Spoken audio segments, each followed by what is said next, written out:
take the green flag in the lead of the US 500. Great stuff from Dario Franchitti, out of the race effectively in Toronto last week on the first corner. He did get back in and fought his way up a little way before going off himself.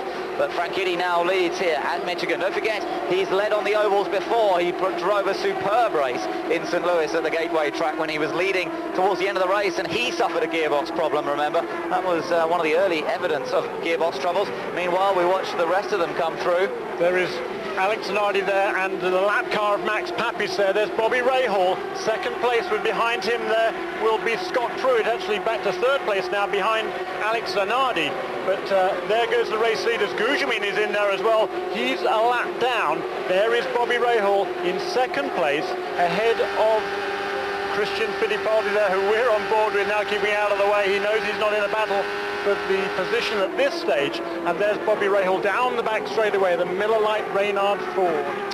So as Bobby Rahal goes past Christian Fittipaldi, putting him down another lap, or down on the lap in second place. We're hearing from Barry Green in the pits here. The safety center, can you update his condition? Yeah, Gary, I just came from the on-track hospital. He's fine. He's got some bruises on his ankle and his arm. Took a pretty good whack to the head. A small cut above his eye. We had a right front tire go down. We must have cut it or something. Went down pretty quick, and the tire came apart. And the tread of the tire came up and took his visor off and just cut him a little bit. He's fine. He's out of the hospital now, and car's hurt pretty badly, unfortunately. Thanks for the update. Jack? Well, Gary, we've got Richie Hearn overheating, put you out of the race, Richie. How frustrating was this day for you? Well, it's quite frustrating. We've had a lot of bad luck, especially the last three races. We've gone out early, and unfortunately, the car seemed to work good right at the beginning, but then it started to deteriorate, and it started going really loose on me, and then we had an overheating problem, which is probably for the best, I guess. Now, for our viewers, you're still saddled with a Lola chassis, but we understand that John Della Penna may have located a 1996 Reynard. What's the story? Well, yeah, he's located one. Hopefully we'll have that for the next race. We've been working our butts off trying to make this car work, and it's really not fair to the crew and the sponsors if we keep running like this, so we had to find a solution. And they think they found one, Bob. Look for the 96 Reynard at the next event. Back to the leaders, though. Bobby Rahal still in second position. You can see how he's worked his way sort of up and down a little bit over the course of the race so far. We've still got 161 laps to go here. As we mentioned earlier, it's a long race, this one, so get set in and enjoy the evening's motorsport here on Eurosport Live with us. It's certainly proving to be a fascinating race so far, plenty of action, and it's Dario Franchitti who's leading it just by a fraction over a second last time around from Bobby Rahal, with Alex Zanardi looking threatening in third place. And I would tend to keep an eye a little bit on Zanardi at this point in the race as well, as you're watching the battle for fifth between Unser Jr. and Patrick Carpentier. Zanardi led both of the 500-mile races here last year. There were two runs, one in May, one in July. Zanardi ran very well in both of them, but blew up in one engine, one race, crashed in the other race. A little bit of inexperience perhaps, but now he's got the experience and he's running there in third place. Yeah, he knows how to win these races now. I think he's figured it out. You don't want to run too fast too soon, and he'll be happy with that. This is still very early stages, not even 100 laps in the books. So plenty of time to go, and yeah, he'll know that his teammate had a problem. He'll know that Michael Andretti had a problem. He'll know that Mauricio Gujamin's had a problem, and he'll just be making sure the car is stable and consistent, and it's running comfortably on himself, comfortably on the car. This early stages of the race, there we are on board with one of the Brahma cars. That is Scott Pruitt, looking at Unser Jr, I should say, behind him. Unser Jr has moved past Patrick Carpentier a couple of laps ago, and Unser Jr now looking to make a move on Scott Pruitt. That'll be for fourth and fifth positions. Interesting this, isn't it? Watching Unser Jr. This is a classic Unser Jr. performance so far, if ever there was one. He's now moved on behind Scott Pruitt. Again, remember, a little bit like Andretti, he started a long way down. Not quite as bad as Andretti. He started in 16th place, and we certainly haven't seen... Oh, look at this change of lead. Dario Franchitti on the left-hand side.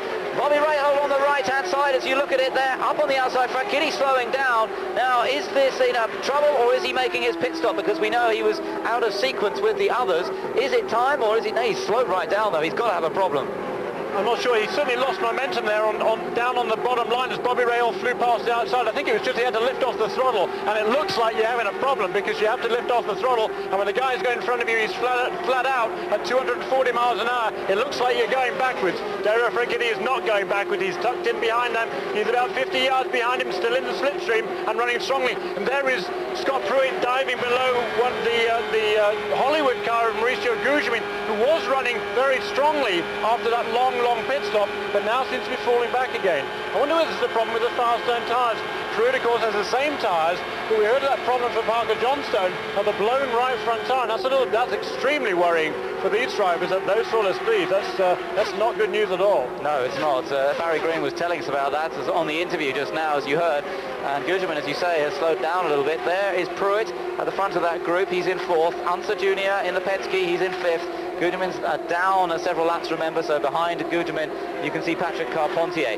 But it is a change of lead that we've now with Bobby Rahal on the Goodyear tyres going ahead, and it's good to see Rahal leading again. Remember, he led the race in Brazil, the Rio 400, on a very different kind of oval to this one in Michigan, but nonetheless he was very, very competitive there. There is Patrick Carpentier still trying to find a way past the lapped car of Mauricio Gugelmin. Can't quite manage it yet, and behind Carpentier, not far behind, Raul Boesel and Mark Blundell. Mark is running in 8th place and running a very consistent race so far. Haven't seen any problems for him. Remember, he started the race on a different tyre to the other guys. Now, he could have changed to the option since then, but it's probably unlikely. Yeah, I think he's happy with the more conservative tyre. It's worked well for him all weekend so far. I don't think there's any reason to change that, at least at this stage. As long as he can stay on the lead lap run consistently. There is Patrick Carpentier coming alongside Mauricio Gugelmin, and a problem for Unser Jr. Unser Jr. has blown the Mercedes engine by the look of it. A trail of smoke out of the back of the Penske, and Unser Jr. cruises back towards the pits. There's the steam coming from the radiator in the side pod of the car, and some major disaster has befallen Unser Jr. Just trying to listen to the radio there, but there's that telltale plume of smoke from the back of Unser Jr.'s. And we're just trying to listen to the radios again. Hard to pick out exactly what they're saying. Unser Jr. though, heading down. It looks as though we could go yellow because he's slowing down on the backstraight, but he's trying to get the car off the track as much as possible and to avoid it going to a yellow flag. And he may well have done that. He's done a good job, but of course there is the likelihood of oil being down. Yeah, Unser Jr. did the usual professional job that one would expect of Unser Jr. As soon as he felt the engine beginning to tighten, he moved down to the inside of the racetrack, off the racing groove, as he came around the D-shaped tri-oval here in front of us at Michigan Speedway, and down on the apron there you can see on the inside of the track next to the grass, and as soon as he was able to get the car down, slowed down to a safe speed, turned sharp left and behind the wall and out of the way, and it appears no reason for a full course yellow. So smart move by Unser Jr., heads up by the officials, and there's no harm, no foul.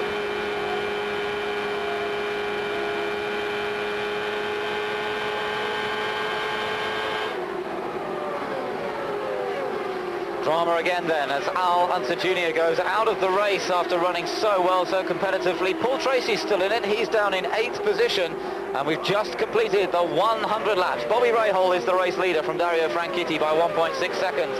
Zanardi lies in 3rd place, the Italian, running very competitively at the moment. Scott Pruitt is 4th. Patrick Carpentier is in 5th. And then we've got Raul Boesel and Mark Blundell both doing well. Mark has now moved up to 7th with the demise of Unser Jr. And here we come past to complete another lap there. That's 101 laps in the books. You know, Dario Franchitti could do with a yellow roundabout now. There he is actually in the pits. He was in need of a pit stop there. Regular service for Dario Franchitti. 101 laps in the books. Routine stop, a slight change there to the front wings. A little more angle on there. No, there was confusion there. He can't get it into gear.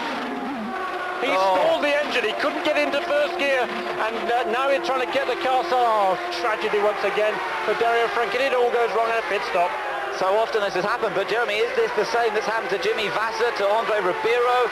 Another gearbox problem, or is it simply getting it into gear in the first place? Let's have a look. Does he get away safely this time? Yeah, I think he's in at least second gear. I think he's probably lost the low gears. Remember also at Milwaukee, Greg Moore lost first gear, didn't he, when he had to make that pit stop late in the race?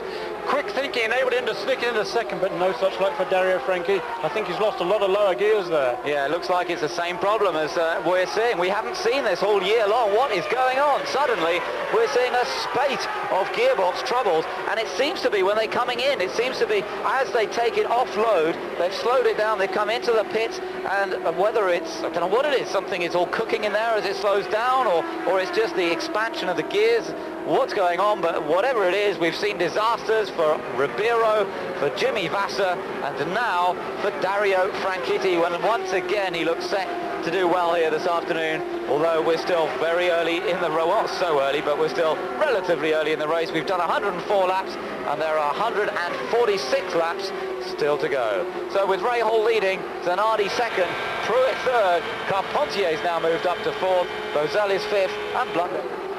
Welcome back to the US 500. We're seeing more dramas unfold all the time. Dario Franchitti we've seen come into the pits and unable to get back out, and he's still sitting down there in the pit lane. Bobby Rahal still leads. We just saw some more drama concerning this man. Maurizio Gugelmin came into the pits.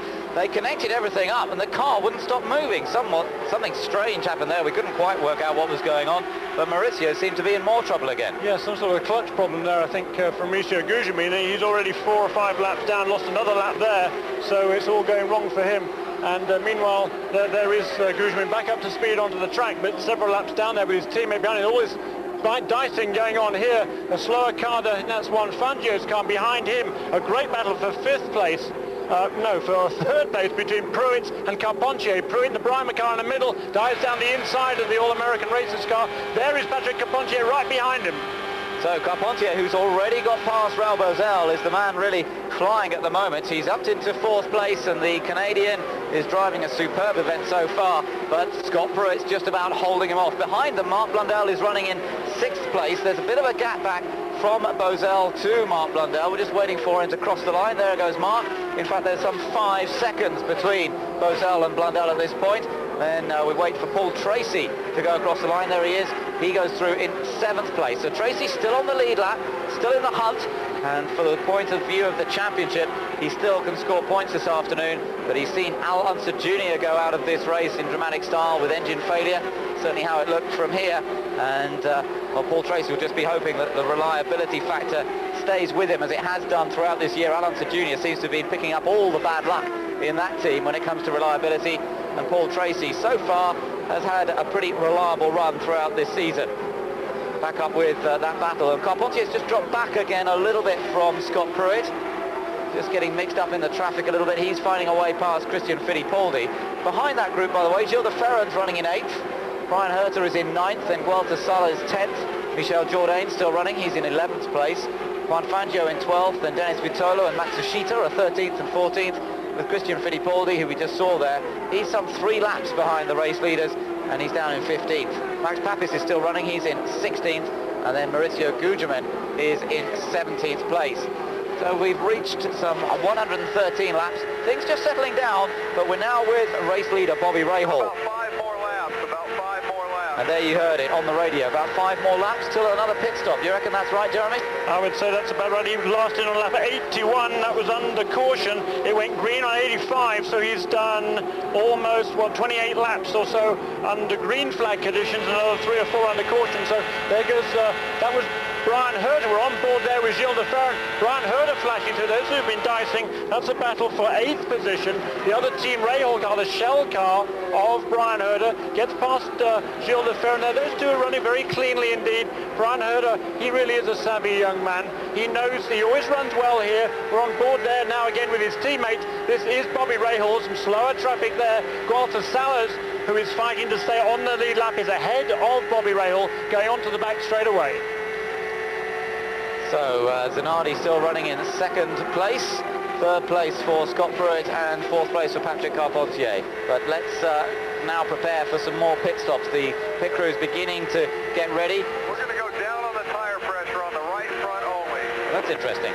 That's interesting. Just hearing on the radio that they're going to reduce the tyre pressures on the right front when they put the new set of tyres on. And of course, that's one of the major ways of changing the handling of the car throughout the course of the race. Very subtle changes in tyre pressure can make a world of difference. And now calling for 6th gear as well. So running that fast that the rev's building up, going for the slightly higher 6th gear, running a light fuel load at this point, of course. Tyres working well, the Goodyear tyres standing up well, but you can see the Zanardi's really not that far back. It's going to come down to a good battle in the pit stops on this next segment to see which of them come out ahead, Ray Hall or Alex Zanardi.